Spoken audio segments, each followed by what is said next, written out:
Next പഠിക്കുന്നത് നമ്മൾ conditional statement ആണ്. ഇതിലാദ്യം നമ്മൾ പഠിക്കുന്നത് ഈഫ് സ്റ്റേറ്റ്മെൻ്റ് ആണ്. സോ ഈഫ് സ്റ്റേറ്റ്മെൻറ്റ് നമ്മൾ ഉപയോഗിക്കുന്നത് നമ്മളൊരു കണ്ടീഷൻ ചെക്ക് ചെയ്യുന്നു. ആ ഒരു കണ്ടീഷൻ ശരിയാണെങ്കിൽ നമ്മൾ റിസൾട്ട് കൊടുക്കുന്നു. ഇതാണ് ഒരു സിമ്പിൾ ഈഫ് സ്റ്റേറ്റ്മെൻറ്റ് എന്ന് പറയുന്നത്.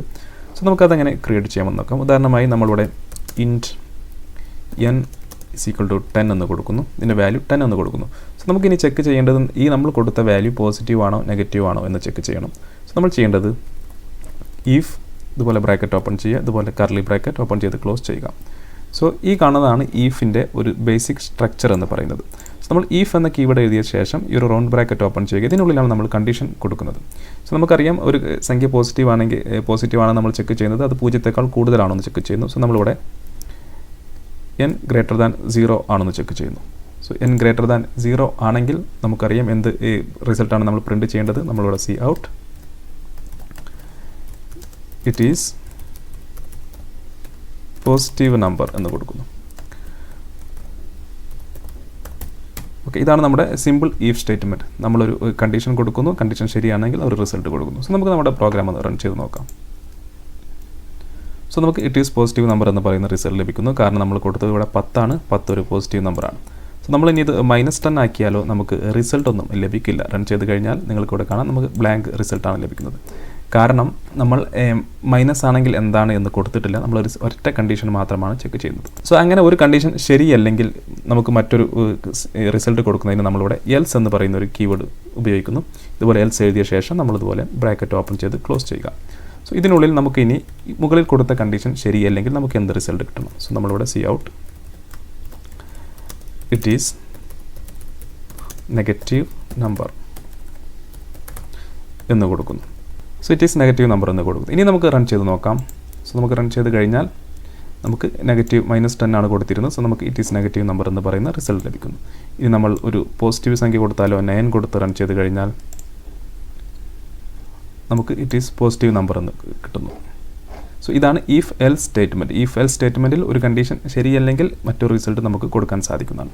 ഇനി ഉദാഹരണമായി ഞാനിവിടെ 0 എൻ്റർ ചെയ്ത് ഇത് റൺ ചെയ്ത് കഴിഞ്ഞാൽ എനിക്ക് ഇറ്റ് ഈസ് നെഗറ്റീവ് നമ്പർ എന്ന് വരുന്നു. കാരണം അത് റോങ് ആണ്, നമ്മുടെ റിസൾട്ട് റോങ് ആണ്. സോ നമ്മളിവിടെ ഒരു കണ്ടീഷൻ മാത്രമാണ് ചെക്ക് ചെയ്തത്. n greater than 0 ആണോ അല്ലെങ്കിൽ greater than 0 അല്ലെങ്കിൽ എല്ലാം നമുക്ക് നെഗറ്റീവ് നമ്പർ എന്നായിരിക്കും വരുന്നത്. സോ നമ്മൾ 0 കൊടുത്തു കഴിഞ്ഞാൽ നമുക്ക് നെഗറ്റീവ് നമ്പർ എന്ന് പറയുന്ന റിസൾട്ടാണ് വരുന്നത്. സോ ഇങ്ങനെ വന്നു കഴിഞ്ഞാൽ നമുക്ക് ഒന്നിൽ കൂടുതൽ കണ്ടീഷൻ ചെക്ക് ചെയ്യണമെങ്കിൽ നമ്മളിവിടെ എൽസ് ഈഫ് എന്ന് പറയുന്ന ഒരു കീവേഡാണ് കൊടുക്കേണ്ടത്. ഇതിനുള്ളിൽ ബ്രാക്കറ്റ് ഓപ്പൺ ചെയ്യുക, റൗണ്ട് ബ്രാക്കറ്റ്.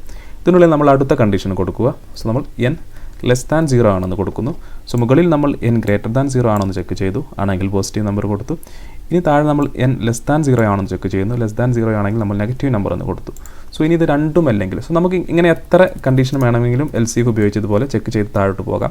അവസാനമായി നമ്മൾ ചെയ്യേണ്ടത് മുകളിൽ കൊടുത്ത കണ്ടീഷൻ ഒന്നുമല്ലെങ്കിൽ മുകളിൽ കൊടുത്ത കണ്ടീഷൻ ഒന്നും ശരിയല്ലെങ്കിൽ നമുക്ക് എന്ത് റിസൾട്ട് ലഭിക്കണം. സോ നമ്മൾ മുകളിൽ കൊടുത്ത കണ്ടീഷൻ n greater than 0 ഒന്ന്, രണ്ടാമത് n<0. സോ ഇത് രണ്ടും ശരിയല്ലെങ്കിൽ നമുക്കറിയാം ഒരു സംഖ്യ 0 കൂടുതലും അല്ലെങ്കിൽ 0 കുറവും അല്ലെങ്കിൽ ആ സംഖ്യ 0 ആയിരിക്കും. സോ നമ്മൾ എൽസ് എന്ന് കൊടുത്ത ശേഷം അവസാനത്തെ റിസൾട്ട് നമ്മൾ കൊടുക്കുന്നു C out it is 0. So ഇതാണ് നമ്മുടെ പ്രോഗ്രാം. സോ നമുക്കൊന്ന് ചെക്ക് ചെയ്ത് നോക്കാം. സോ ആദ്യം നമ്മൾ ഈഫ് കൊടുത്തു, അതിനുശേഷം ആദ്യം നമ്മൾ n greater than 0 ആണെന്ന് ചെക്ക് ചെയ്തു, ആണെങ്കിൽ നമ്മൾ ഇറ്റ് ഈസ് പോസിറ്റീവ് നമ്പർ എന്ന് പറയുന്ന റിസൾട്ട് കൊടുത്തു. പിന്നെ ശേഷം നമ്മൾ എൽസ് ഈഫ് രണ്ടാമത്തെ കണ്ടീഷൻ ചെക്ക് ചെയ്തു, n<0 ആണെന്ന് ചെക്ക് ചെയ്തു, ആണെങ്കിൽ നമ്മൾ ഇറ്റ് ഈസ് നെഗറ്റീവ് നമ്പർ എന്ന് കൊടുത്തു. മൂന്നാമതായി മുകളിലെ രണ്ട് കണ്ടീഷനും അല്ലെങ്കിൽ നമ്മൾ എൽസ് എന്ന് പറയുന്ന കീവേഡ് മാത്രം കൊടുത്തു, അതിനുശേഷം ഇറ്റ് ഈസ് 0 എന്ന് കൊടുത്തു. സോ നമുക്ക് നമ്മുടെ പ്രോഗ്രാം റൺ ചെയ്ത് നോക്കാം. സോ ആദ്യം നമ്മൾ 0 ആണ് കൊടുത്തത്. റൺ ചെയ്ത് കഴിഞ്ഞാൽ നമുക്ക് ഇറ്റ് ഈസ് 0 എന്ന് പറയുന്ന റിസൾട്ട് ലഭിക്കുന്നു. അതുപോലെ നമ്മൾ 10 ആണ് കൊടുക്കുന്നതെങ്കിൽ റൺ ചെയ്ത് കഴിഞ്ഞാൽ നമുക്ക് ഇറ്റ് ഈസ് പോസിറ്റീവ് നമ്പർ എന്ന് പറയുന്ന റിസൾട്ട് ലഭിക്കുന്നു. അതുപോലെ നമ്മളൊരു മൈനസ് നമ്പർ കൊടുക്കാം, -9 ആണ് കൊടുക്കുന്നതെങ്കിൽ റൺ ചെയ്ത് കഴിഞ്ഞാൽ നമുക്ക് ഇറ്റ് ഈസ് നെഗറ്റീവ് നമ്പർ എന്ന് പറയുന്ന റിസൾട്ട് ലഭിക്കുന്നു. സോ ഈ ഒരു തരത്തിലാണ് നമ്മുടെ കണ്ടീഷണൽ സ്റ്റേറ്റ്മെൻറ്റായ ഈഫ് സ്റ്റേറ്റ്മെൻറ്റ് പ്രവർത്തിക്കുന്നത്. നമുക്ക് എത്ര കണ്ടീഷൻസ് വേണമെങ്കിലും ഇതുപോലെ ചെക്ക് ചെയ്യാൻ സാധിക്കുന്നതാണ്.